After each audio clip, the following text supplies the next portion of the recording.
World cup 2024 में जब Pakistan cricket team को भारत के हाथों 9 जून को न्यूयॉर्क के अंदर एक शर्मनाक शिकस्त का सामना करना पड़ा था, तो उस वक्त पाकिस्तान क्रिकेट बोर्ड के चेयरमैन मोहसिन नकवी साहब ने ये स्टेटमेंट दी थी। और फिर मीडिया के ऊपर ये जब बयान चला कि पाकिस्तान क्रिकेट टीम की वर्ल्ड कप के बाद बड़ी सर्जरी होने वाली है, तो उस वक्त पाकिस्तानी क्रिकेट फैंस बड़े खुश हुए कि वो तमाम लोग, वो तमाम खिलाड़ी जो दीमक की तरह पाकिस्तान क्रिकेट को चाट रहे हैं, वो टीम से साइडलाइन कर दिए जाएंगे। लेकिन फिर पाकिस्तान जनाब 16 जून को आयरलैंड के खिलाफ आखिरी मैच खेलता है वर्ल्ड कप में। उसके बाद पाकिस्तान क्रिकेट टीम वापस पाकिस्तान आती है। कुछ रिपोर्ट जो हैं वो चेयरमैन पीसीबी के डेस्क तक जाती हैं, लेकिन उन रिपोर्ट्स के जाने के बाद भी खामोशी छाई रहती है। फिर खबर सामने आती है कि जनाब पाकिस्तान क्रिकेट बोर्ड के चेयरमैन मोहसिन नकवी साहब से मुलाकात करने के लिए जो कोचेज हैं, स्पेशली वाइट बॉल के कोच गैरी क्रिस्टन और अजहर महमूद साहब, वो जनाब पाकिस्तान आ रहे हैं और वहां पर कुछ चीज़ें डिस्कस की जाएंगी। उसके बाद बड़ी सर्जरी शुरू होगी। लेकिन जनाब ये दोनों बड़े पाकिस्तान क्रिकेट के चेयरमैन से मुलाकात करके गए, और जब ये पाकिस्तान के अंदर ही थे, मुलाकातें अभी चल रही थी, फर्स्ट राउंड के बाद जो खबरें सामने आई उसमें शाहीन शाह अफरीदी को एज अ विलन के तौर पर पेश किया गया। मीडिया ने ये चलाया कि शाहीन शाह अफरीदी जो हैं वो वर्ल्ड कप 2024 में जो कप्तान और मैनेजमेंट थी उसके फैसले नहीं मान रहे थे, और फिर यहाँ तक कहा गया कि शाहीन शाह अफरीदी ने अंडर परफॉर्म किया है। और जब ये चीज़ सामने आई तो फिर कहा गया कि देखें, अब्दुल रज़ाक और वहाब रियाज को जिस तरह से साइडलाइन किया गया ना, इसी तरह से शाहीन शाह अफरीदी और ग्रुपिंग करने वाले जो खिलाड़ी हैं वो भी साइडलाइन कर दिए जाएंगे। और 10 जुलाई के अराउंड ये खबरें जो हैं ये बहुत ज़्यादा वायरल हुई। लेकिन आज 19 जुलाई है और अभी तक वो 3 लोग, अजहर महमूद प्लस वहाब रियाज प्लस मंसूर राना, जिनको साइडलाइन किया गया था, उसके अलावा पाकिस्तान क्रिकेट बोर्ड के जो दरवाजे हैं वहाँ पर खामोशी छाई हुई नज़र आ रही है। और जो पाकिस्तान क्रिकेट के बड़े हैं जिन्होंने माजी के अंदर पाकिस्तान को रिप्रेजेंट किया हुआ है, वो अब ये सवाल उठा रहे हैं कि जनाब वो बड़ी सर्जरी जिसका इंदिया मोहसिन नकवी साहब ने दिया था वो किधर है? ग्रुपिंग करने वाले खिलाड़ियों के ऊपर जो कुल्हाड़ी है वो क्यों नहीं चलाई जा रही? और फिर साथ ही साथ ये भी कहा जा रहा है कि मोहसिन नकवी साहब जो हैं वो बैकफुट के ऊपर चले गए हैं। लेकिन हकीकत थोड़ी सी डिफरेंट है, जो आज की वीडियो में मैंने आपके सामने रखनी है कि मोहसिन नकवी साहब खामोश नहीं हुए, बल्कि खामोशी के साथ उन्होंने एक गेम डाल दी है। और पाकिस्तान क्रिकेट के तीन बड़े जिनके दरमियान इख्तलाफात की खबरें सामने आ रही थी, उन तीनों को एक वार्निंग जारी की गई है। और वो वार्निंग क्या है ये भी आज की वीडियो में आपके साथ शेयर करूंगा। लेकिन सबसे पहले पाकिस्तान क्रिकेट टीम के साबिक कप्तान सलमान बट, जिनकी कप्तानी का जो टेन्योर है वो बड़ा छोटा सा था, और उनको जो कप्तानी का टेन्योर छोटा करने में हाथ था वो सलमान बट का बजाते खुद था, क्योंकि वो 2010 वाला फिक्सिंग स्कैंडल आपको याद होगा। शाहिद अफरीदी रिटायरमेंट लेते हैं टेस्ट से, सलमान बट को टेस्ट फॉर्मेट का कप्तान बनाया जाता है। लेकिन सलमान बट के कप्तान बनने के बाद fixing scandal, spot fixing scandal जो था वो सामने आया था, जिसमें मोहम्मद आमिर, सलमान बट और मोहम्मद आसिफ के ऊपर पाबंदी लगी थी। लेकिन अब चूंकि सलमान बट जैसा जो क्रिकेटिंग माइंड है वो जनाब दोबारा से पाकिस्तान क्रिकेट के अंदर एक्टिव हो चुका है, फिक्सिंग स्कैंडल को एक साइड पर रख दिया जाए, उनकी क्रिकेट को देखा जाए, तो फिर उनसे बेहतर इस वक्त पाकिस्तान के अंदर क्रिकेट माइंड जो है वो जनाब मुश्किल से ही मिलता है। और पिछले दिनों में वो जनाब बहुत ज़्यादा एक्टिव भी थे, जहाँ पर उन्होंने शाहीन शाह अफरीदी के हवाले से भी बात की। फिर जनाब कप्तानी को लेकर भी उन्होंने जो मीडिया के ऊपर बल्कि अपने यूट्यूब चैनल जो है वहाँ पर बात की थी। तो अब सलमान बट की जो रिसेंटली मुलाकात हुई है बाबर आजम के साथ, उस मुलाकात के ऊपर कहा जा रहा था कि सलमान बट भी अब बाबर आजम को सपोर्ट करेंगे।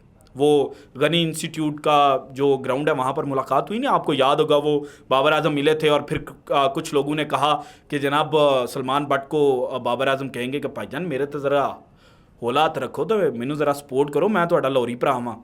लेकिन सलमान बट की अब एक और स्टेटमेंट आ गई है, और उसमें अगेन वो शाहीन शाह अफरीदी को डिफेंड कर रहे हैं, जो कि करना भी चाहिए, क्योंकि सलमान बट ने जो बात की है ना उसका लुब्बे लुबाब अगर देखा जाए तो उन्होंने कहा कि जनाब देखें, अगर वर्ल्ड कप के दौरान शाहीन शाह अफरीदी कर रहा था, जो आपके नज़दीक ये है कि उसने टीम के अंदर ग्रुपिंग की उसने जनाब जानबूझकर अंडर परफॉर्म किया, या वो जनाब आपकी बातें नहीं मान रहा था, तो फिर आपने ड्यूरिंग वर्ल्ड कप या जिस सीरीज के अंदर ये सब कुछ हुआ था उसी सीरीज में उसको साइडलाइन क्यों नहीं किया?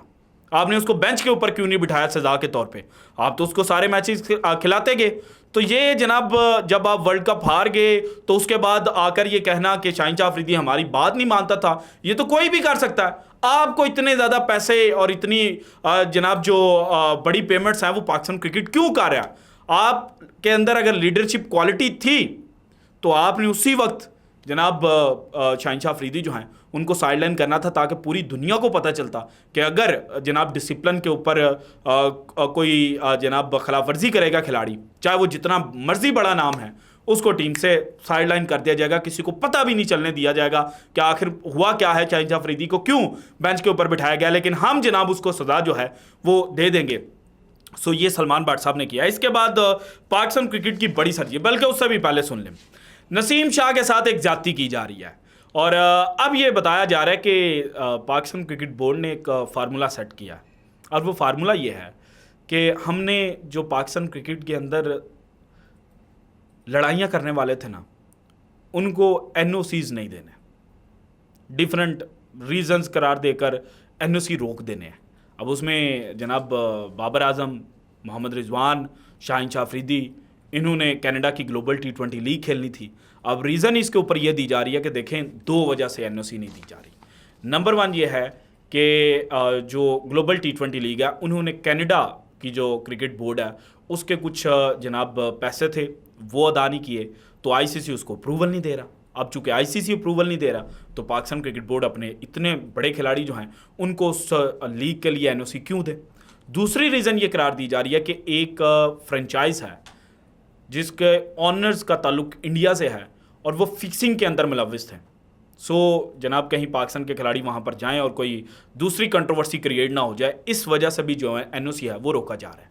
लेकिन हकीकत ये नहीं है। हकीकत ये है जो इजाज़ वसीम बाखड़ी साहब ने भी अपने व्लॉग के अंदर शेयर की है कि इनको वार्निंग दी गई है और NOCs रोके जा रहे हैं। अब तीनों के दरमियान लड़ाई थी, ये चीज़ें हमारे सामने आ चुकी हैं, लेकिन नसीम शाह बेचारे का क्या कसूर है? 1,25,000 पाउंड में उसको जनाब द 100 के अंदर पिक किया गया था और जब द 100 खेली जानी है उस वक्त पाकिस्तान का कोई जनाब इंटरनेशनल मैच भी नहीं है, तो जनाब शाहीन शाह अफरीदी, मोहम्मद रिजवान और बाबर आजम को रगड़ा लगाते लगाते पाकिस्तान क्रिकेट बोर्ड ने नसीम शाह जो हैं उनके साथ भी ज़्यादती जो है वो कर दी है। ये जनाब इस वक्त जो डिटेल्स हैं वो सामने आई हैं। इसके अलावा जो बड़ी सर्जरी के ऊपर खामोशी है ना, वो खामोशी ये है कि पाकिस्तान क्रिकेट बोर्ड ने इनको कहा है कि आप तीनों के दरमियान अगर ताल्लुकात बेहतर ना हुए और दोबारा हमें कोई हैंकी पैंकी देखने को मिली तो फिर आप नज़र भी नहीं आएंगे, आपका नामो निशान भी नहीं रहेगा, आपको टीम के नज़दीक भटकने भी नहीं दिया जाएगा। और हसन अली ने जब क्रिकेट पाकिस्तान को इंटरव्यू दिया था तो उन्होंने कहा था कि ये बड़ी सर्जरी से क्या मुराद है, क्या आपके पास इतने खिलाड़ी हैं कि आप पूरी की पूरी टीम को फारिग करके तो नए यंगस्टर्स जो हैं वो खिला लें? तो शायद हसन अली की ही वो बात पाकिस्तान क्रिकेट बोर्ड के जो बड़े हैं उनके दिमाग में चली गई है कि हमारे पास जनाब ना बाबर आजम का रिप्लेसमेंट है, ना मोहम्मद रिजवान की उस तरह से रिप्लेसमेंट है और ना ही शाहीन शाह अफरीदी की रिप्लेसमेंट है। सो जब हमारे पास रिप्लेसमेंट नहीं है तो फिर जनाब इनको फारिग करें तो और नए टैलेंट को मौका दें। फिर चैम्पियंस ट्रॉफ़ी जनाब हमने पाकिस्तान के अंदर होस्ट करनी है, उस चैम्पियंस ट्रॉफ़ी में अगर हम जो मतलूबा रिजल्ट्स हैं वो गेन ना कर पाए तो फिर क्या होगा?